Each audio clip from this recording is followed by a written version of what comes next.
Konnichiwa minasan! Konnichiwa mina. Watashi no namae wa Roy desu. Keisha desu. Zaira desu. Aroteya desu. Marisaki mo desu. Rianin desu. Joria desu. Jairami desu. And welcome to Bento Talks! a friendly food cast. So today we are going to eat what are these? We have shawmai here. We have pancit canton and an iced tea. So this is just a friendly Talking. yeah, while eating, but with a twist. We have here a set of questions on the, what do you call that? Is that a bowl? Yes,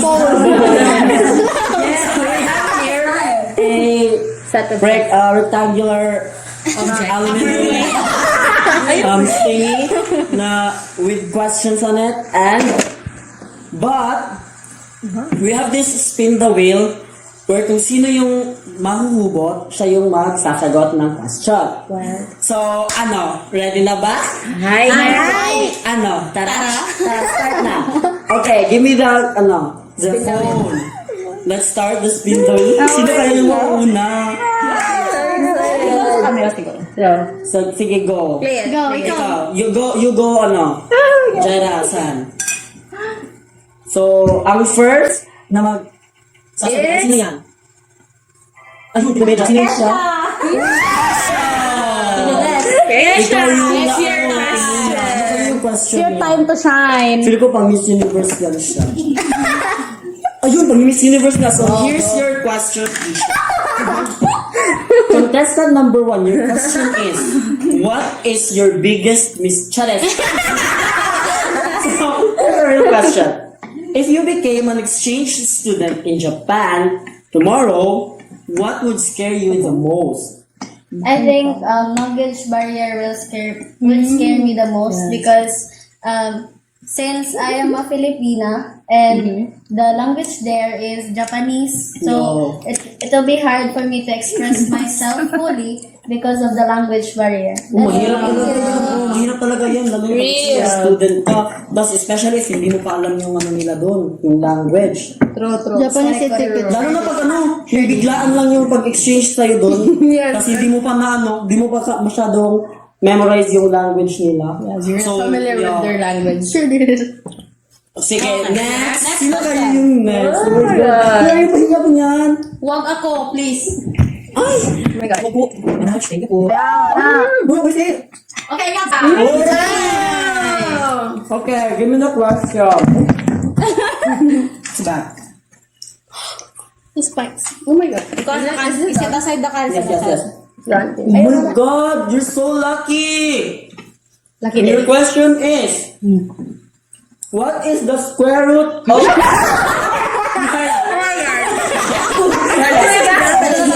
Ito na lang yung question. Okay. Listen, look, listen, and learn.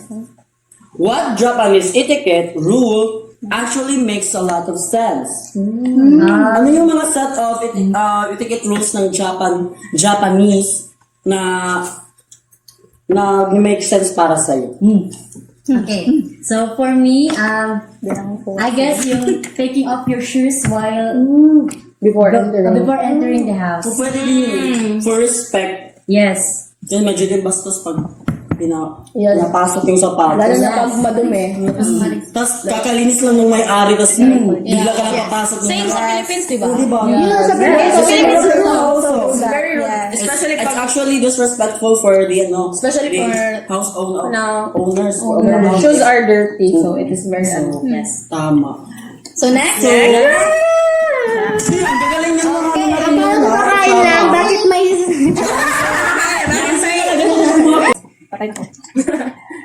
Okay, I think it's I think it's Keisha. Keisha! It's your time to shine. Saan ka question ka, Marisa? Huwag naman. Maawa ka naman kay Keisha. Nagugutom na yan. Kanina pa yan siya nagugutom. Okay, your question is, what would expose someone as, quote, not familiar with Japanese culture immediately? Okay. So, we know naman from our lesson, di ba? So, gamitan ko na. From our lesson, that slurping noodles means enjoyable sa ila, di ba? In Japan. In Japan. So, what would be the reason na ma-expose ang one person in Japan if nandun sila, di ba? Ano ba? Okay, so pag example, si Althea mo dito sa Japan. Tapos, for example, Miss Kisha-san is a Japanese. If they're together in a restaurant and then she will hear Miss Kisha slurping noodles so loud ako. Tapos maaamay siya si Althea, tapos sasabihin niya sa akin. Tapos aware ako sa Japanese culture na para sa kanila nag-enjoy yung isang tao. So, yun lang. So, you think it's disrespectful, no? Oh yes, because especially pag Pag Filipino. siya Filipino, pero kung nasa Japan siya And from the kasi, Filipino point of view, slurping noodles is yeah. kind of, disrespectful. tapos hindi siya. para sa akin Pero in Japan, actually, It's normal. compliment. Actually, it's a compliment na nasasarap They're ka sa enjoying the food. Yes. Magkaiba talaga minsan yung magkaiba talaga yung mga views natin sa ibang bansa. Our culture. Hindi natin alam na yung tradition pala ng sa kabila Ganito, ganyan. may iba na talaga sa Philippines. So, thank you, Kim-san. Next. Oh my God. ready to adopt. Sino kayo? Sana hindi ako mahubot. Wala nang sabi ng itadakimasu. Come on, so sorry everyone. It's really. Humanda ka sa akin. Manda ka maiso. Humanda ka. Binigyan ka ng pinakamahirap na question. Wag. Uy, huwag mo ubusin. Isa lang. Sige, ano kayo pipiliin? Ay, ito, maganda to siya. Especially mga English major tayo. Ano siya? Yung feeling mo talaga ano ka eh. Sumakses. Sorry, comment. So your question is, what Japanese word feels satisfying to pronounce correctly? Ito, English major ka. Maarte ka sa pronunciation. Maarte ka rin sa pronunciation. Mayaway mo pronunciation. What Japanese word? What Japanese word feels satisfying to pronounce correctly? Yung Japanese word na feel mo ang satisfying yung pronounce. Feel mo ang galing sa pagkaramdam. Pag na-pronounce Feel mo ang elegant mo masyado. Elegant. Oo, parang Pag gano'n, na-pronounce diba? mo na Ang right. satisfying niya. For me, Wow. for me, konnichiwa. Satisfying I mo. respected. Parang ang cute din niya. Ang cute din niya. Konnichiwa. What about the others? Ano yung mga Hajimashite. hajime? Yung akin kasi is kawaii. Nag-feeling cute. Next. Sino kaya yung Oh my God. Who will be the winner? Oh my God, dalawa na lang, ay tatlo na lang. Hindi, patikim ako nito. Ay, hindi pa nabunot ha? Sana mabunot na yan siya. Isa! Ano naman? Ulit. Go. Ulit. Ready to siya mag-answer. Kanina pa siya nag-iisip. Alam ko pag essay yung answer niya eh. Ayun, binasa. Ako na mabasa. Okay. What Japanese culture practice do you admire the most as a student? Miss Universe talaga siya ba? What she said. What she said. Sige ko. Sorry po, gamin. I think ma-admire ko din sa ila kay yan the way na mo bow sila. Di ba, ang Japanese, they bow, yan, pinakalalong kung una nila mag-respect ang isa sa tao. So like, Actually, pinapractice ko rin yan dito eh. Pinapractice ko rin yan dito pag nakakasalubong natin yung mga natin. Meron na pag hindi ko alam kung ano yung Sasabihin mo? Oo, yung I know. ba or yung biglaan na lang. There's one time si Lord ni Bao sa Cornwall nagkuha rin niya. Yes!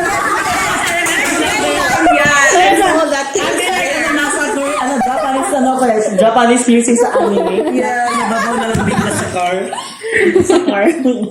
Ay, hindi pa yung car. Car din siya, di ba? Cool. Next, sinong next? Okay. next, hopefully it's okay. Gusto ko siya marinig mag-answer. Oh, siya na naman. Bida-bida.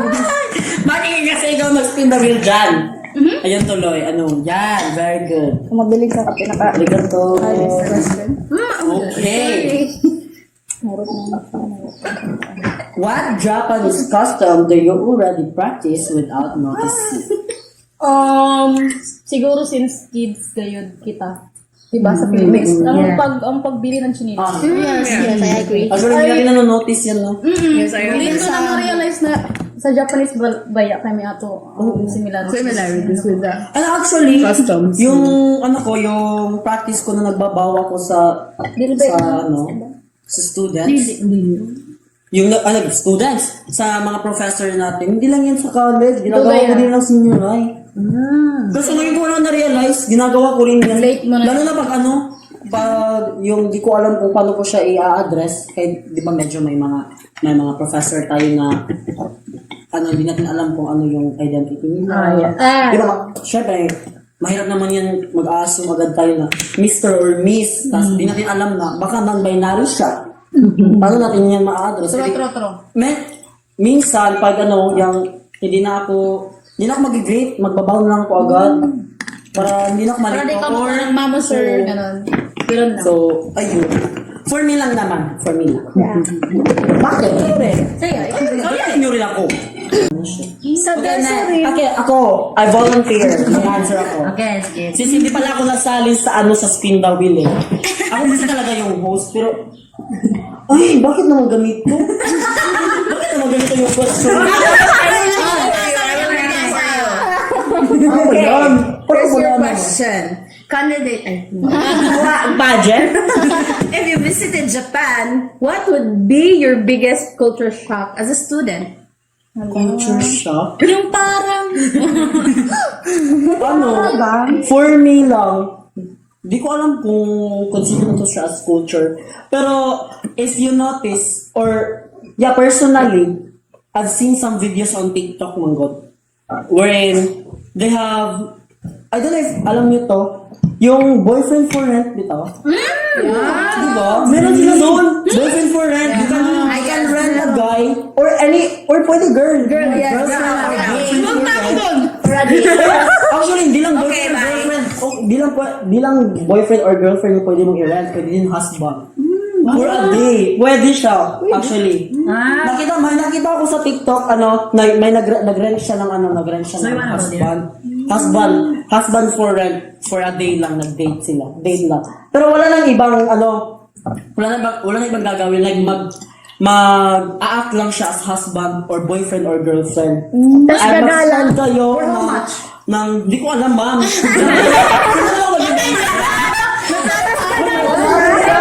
Plano siya. Feel ko magre-rent talaga siya doon. Yeah, Nung nakita ko na sa TikTok, pwede pala doon mag-rent ng... Gagala, tas kakain na. yeah. Like, Wala nang ibang gagawin lang normal talaga. couple. Wala nang ibang gagawin. Ngayon, so... ano yung purpose? Sana may ganun din sa Pilipinas. Ano yung purpose ka? Para pwede ako mag-apply. I saw yun dun same sa Yayakita na an ila purpose kay a lot of Japanese men and women sa good kay kuan niya on lonely, wala ila boyfriend or kuan lisod sa good actually makauyab ganito so Why?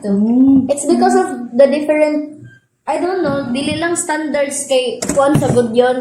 Maragod lang sa Filipinos na may standard sila ngayon. Or siguro hatag sa commitment. Yes. Or Or most people, magod dito kay focus sila sa work or study. Ganun. actually, guys, Tapos usually, ang mag-rent gid yan, mga matawag ganin na mga nerds. Kaya yung mga walay ila experience with mga investee. yes. tapos, ang ganda ng ang galing din ng mga nire-rent mo kasi gaganap talaga sila as mo, kung paano mo sila kunin, or paano mo sila i-rent, like boyfriend, mag-a-out talaga sila, like, hawakan ka sa hand, mag-holding hands kayo, ihahag ka niya. Pero hindi ko alam ha, pero I feel like, okay yung ikikiss ka sa forehead or sa cheeks, pero hindi ko sure. Pero pwede ata yun siya kasama na sa pag-avail mo ng yun yung biggest culture shock. Sana nandito din yun sa Pilipinas. Kasi pupunta pa ba ako sa Japan para lang mag-rent? Malayo pa. What if, Wag yun. Wag po. Okay, next. You're next. Kasi yun, feel ko. Zaira! Mine is yellow. Zaira San pala. Joke lang. Joke lang. Okay, your question is... ito. What are your thoughts about slurping noodles being normal in Japan? Ano yung thoughts mo sa ano? Di ba kanina na-discuss natin kanina na normal lang sa ano sa Japan na nag-skirt sila ng noodles. So, ano yung thoughts mo doon? Well, normal lang naman din siya. Well, for me, wala namang problema sa pag-slurp ng noodles. For as long na na-enjoy niya yun. And kung yun talaga yung culture nila, then there's nothing wrong about it. Tama rin. Kung sila nila yun. Can I share something? When I was a kid, yaad ko sa gulo ko ng Makati gani. And then I have a cousin, older cousin na siya, like my age na nato siya before. Tapos, and then, anak ko mag-eat gayud kay open mouth, and then yung slurping gayud sa mga na type. And then, she told me na, Kisha, can you close your mouth when you're eating?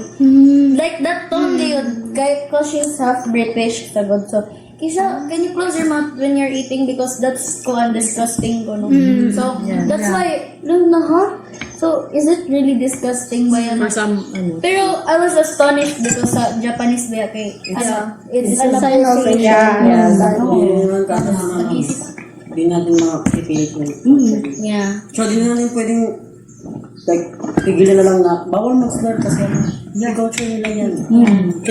Pero make sure lang na pag nasunod natin yung culture with respect din naman. Kailangan natin yun. Okay?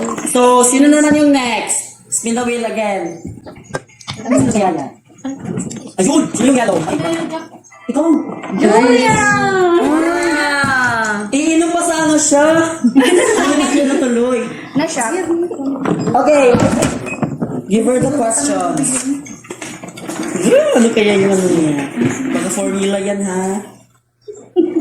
Sana formula yan siya. Ano? Natuwa siya. Video. Hindi mo numbers. Okay. I hear. Okay, Kisha, you go read. So, Julia, what Japanese food are you most curious to try after studying Japanese culture? Okay. I'm curious to try sushi. You haven't tried sushi before? Ay, hindi pa. Same. Wala akong pera pambili. Pero may mga Japanese restaurant naman dito sa ano. Ramen. Saka yung ano, na alam mo yung Sukides? Yeah. Yung restaurant? Yeah, I Meron saw din that. Japanese restaurant din siya. But I haven't tried their food. Ang mahal. Oh, meron. Meron sa Tandag dito. I tried it Meron dito sa Davao sa Buffet 101. Pero meron din naman yan sa mga konbini. good. You know what's konbini? What's konbini? Convenience store. Meron din siya sa 7-Eleven. Actually, I've tried, hindi sushi, pero I've tried onigirazu.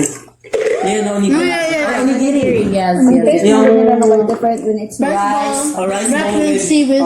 Pero yung names, ano kasi, yung names sa sachets, onigirazu. Tapos, bumili ako, like, na-curious ako sa lasa nito.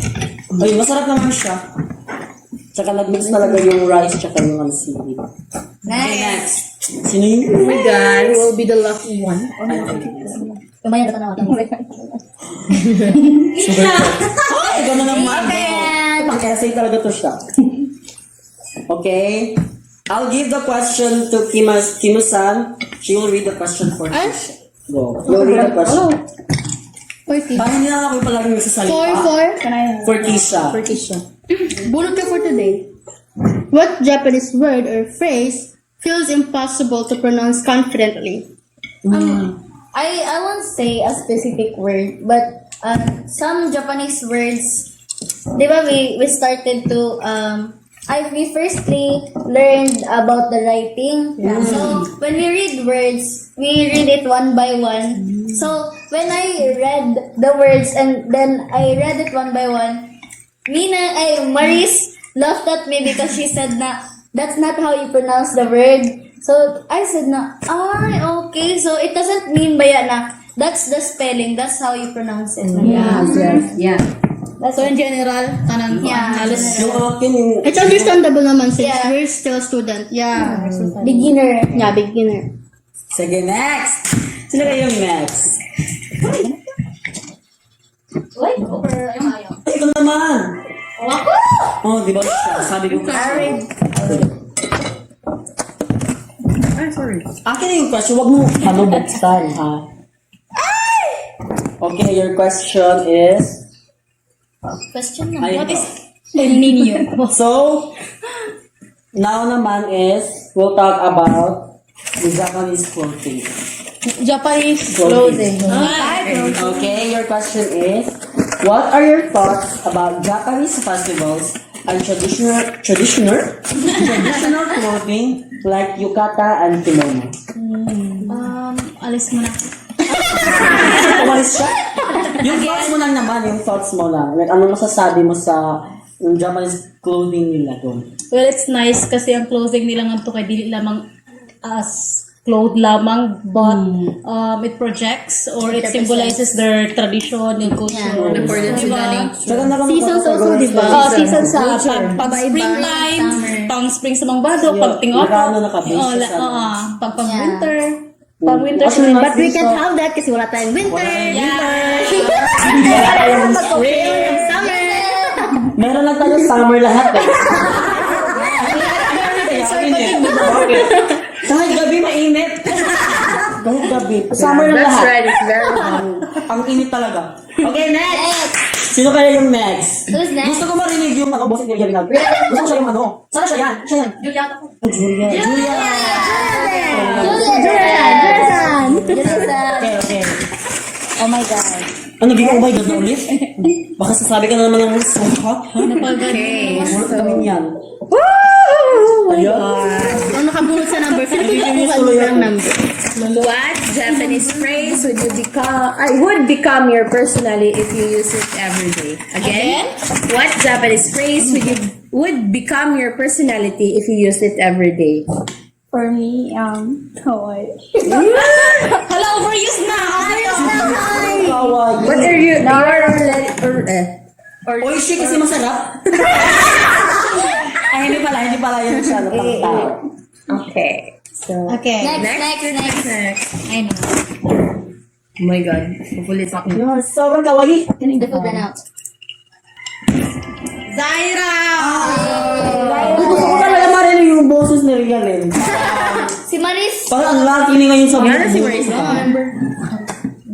Maris Chan. Your current question is, what Japanese phrase do you want to confidently say to native speakers someday? If you met someone. Ay, gusto ko rin yung makamit ng... Pwede word lang, word? Word. Konnichiwa lang. Ayun, unique. Ayun yung unique. Big comment. Hi, di ba? Okay, go. Ulit na Japanese. Arigato. Ayun siya. Konnichiwa. Bye. Konnichiwa. Konnichiwa. Bye. Next. Paubos na yung question sa Isa pa lang yung sagutan, ha? Okay, sa atin natin. Di yan pwede. Ayun, siriyan yan. Siriyan.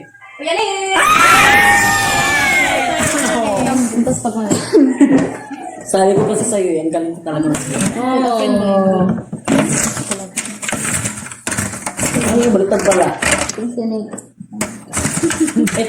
Ito, makaka-relate talaga tayo lahat. What moment made you realize Japanese is harder than you expected? Every day. Okay, everyday Director's cut. Okay, go.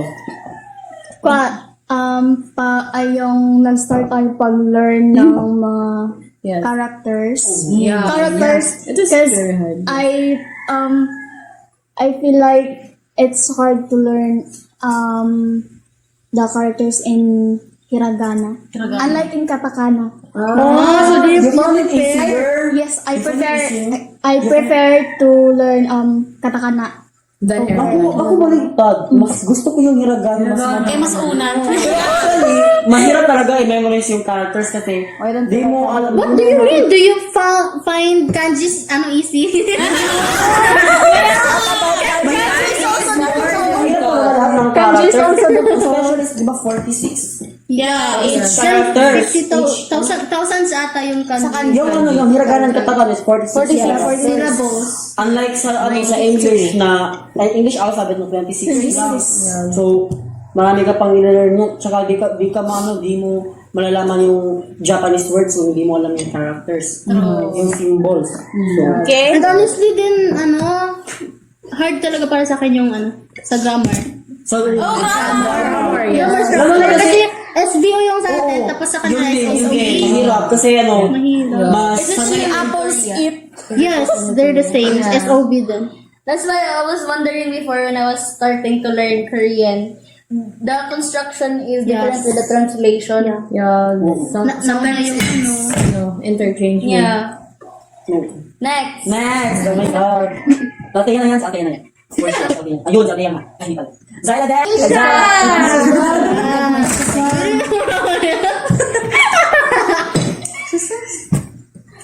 What Japanese tradition would you want to experience at least once? Wearing their traditional attire. I think it's really kawaii. Ano mo wear? Japanese word na pretty. Sige. Sige, kawaii lang lahat yung sinasabi natin. Next. Next one. Next. No words yan siya. What are your thoughts about anime influencing people to study Japanese? Okay. So, the concept of anime by the Japanese people, I think it's very cool and very... Hindi mo na nakasagot yung tao. It's their way of promoting their culture and their Japanese language. Haru? I think it's my... Ayun. Marich! Maria. Bakit? Oh, yun. Which Japanese word perfectly describes your student life right now? Muzukashi. What's that? It's so difficult. It's true. What she said. It's true actually. Ang hirap talaga ng buhay namin ngayon. Next! Next! Muzukashi. Muzukashi. Sana yung nagsisindamin na rin yung hubot. That is... Sayalin. Althea. Althea ba yan? Althea. Klaus. Althea-san. Sige, your question will be read by Keisha. Bakit? Okay. Kayo naman magsalita. Althea, Yes. what was your biggest struggle when learning Japanese so far? Japanese? Okay, for me, I think it's no. Actually, at first, I was really struggling with hiragana and katakana, but later on, maragya kan ko na siya kaya familiar, so it was okay with me. But as of now, it is the grammar. The grammar. Me too. Okay, it's so Especially with the particles. particles. Yes, I'm very confused with the grammar because it is different from sa ato ya andan. So Kaya nga yung, It was yung very- symbol na ha, kasi wa pala yung pagkatulad. Oh, yes. Pag sasabihin mo na spoken, ayun yung spoken na talaga. Yung ha na symbol is wa. yes. As diba? Next! Next. Gamen. Okay. Dami yung dr. Althea.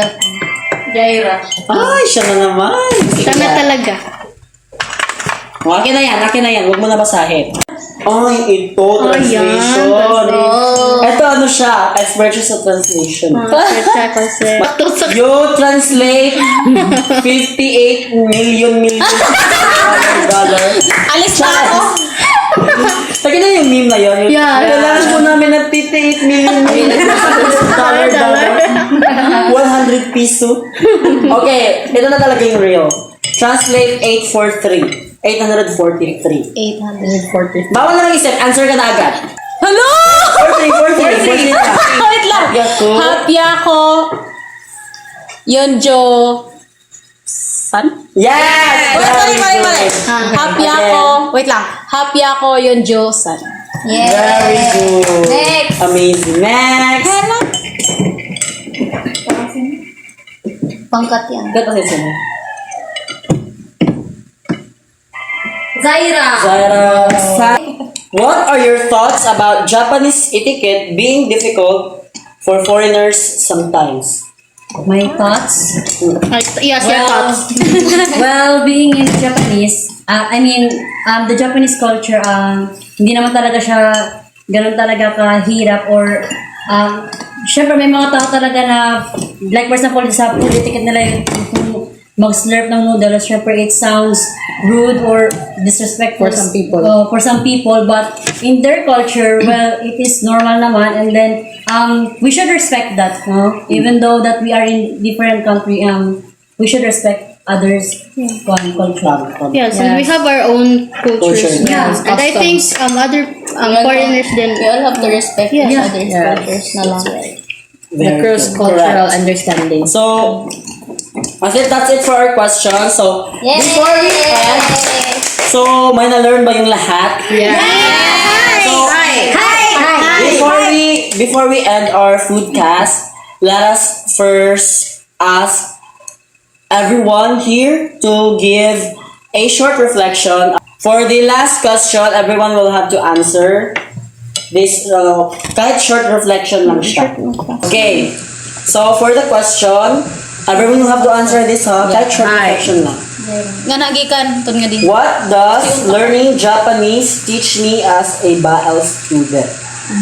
So let's start with You. Sake. Sige, sige. Yung mainly, yung ano talaga yung take away ko talaga as a BAL student studying the foreign language Japanese is how to be mindful of someone's culture. Because especially, you know the word cross-culture, Yes, where yes. we have different cultures, diba? So, for me lang, we'll have to be mindful of someone's culture kasi hindi natin alam na yung culture pala na pinapractice nila is iba sa atin. How about the others? Isha, you go. So for me, Japanese is a struggle for us, especially because we are Tagalog, Bisaya language users, and so I think it teaches me that everything that we're doing is worth it, and then it will be a success for us BAL students in the future if we choose a path that is connected to our That's it, thank you. Zara, For me, my learnings in studying Japanese, at first it's really hard, of course, in learning Japanese, especially the grammar and also the symbols. But if you learned it, if you studied it hard or syempre, it's a fulfillment because you achieve what you want to get, what you want to learn, and also parang na-success ka sa success ka. Aurelea-san, next. Okay, so for me, learning Japanese is not merely acquiring a new language. It is a new journey for me, especially that I myself I'm a fan of exploring things. So at first, I was like, oh my God, it's so hard.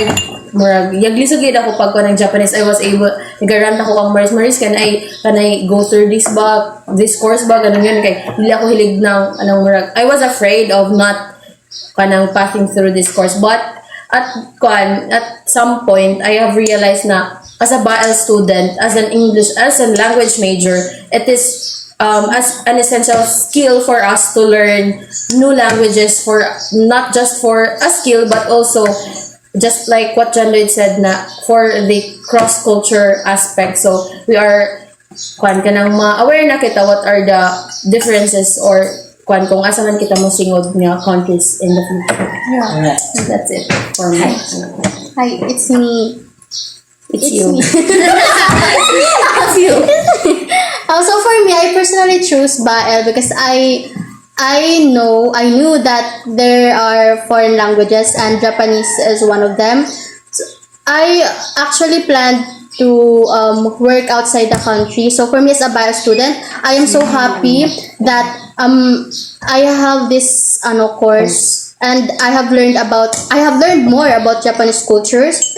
Japanese, like how to say or hi, hello, to introduce myself. I think it's very important to me as an aspiring worker. Charot! In the future. Hindi matrabaho. Oh, we have to know basic information about that country and their cultures, because of course we don't want them to I mean we don't want to disrespect their culture, so Correct. we have to learn their basic what things or cultures that we do to respect their culture. So ganun, parang ganun. Tama. Okay, so learning Japanese for me is difficult at the same time fun. At the same time funny, like how they pronounce, how we pronounce when we learn Japanese words, and it is difficult because of the characters, like in katakana, hiragana. Especially in Haji. Especially yung kanji, kasi may talaga yung kanji. But we can use it when we want to teach in other countries. Yeah. Juliet. Julia siya. San. Hello. Pero, Akala ko konnichiwa yung sinasabi mo. Akala ko konnichiwa yung sinasabi mo. Konnichiwa. So learning Japanese is really fun. At first, knowing that there's a Japanese course. I was really excited because I want to learn Japanese language because I was interested in watching anime.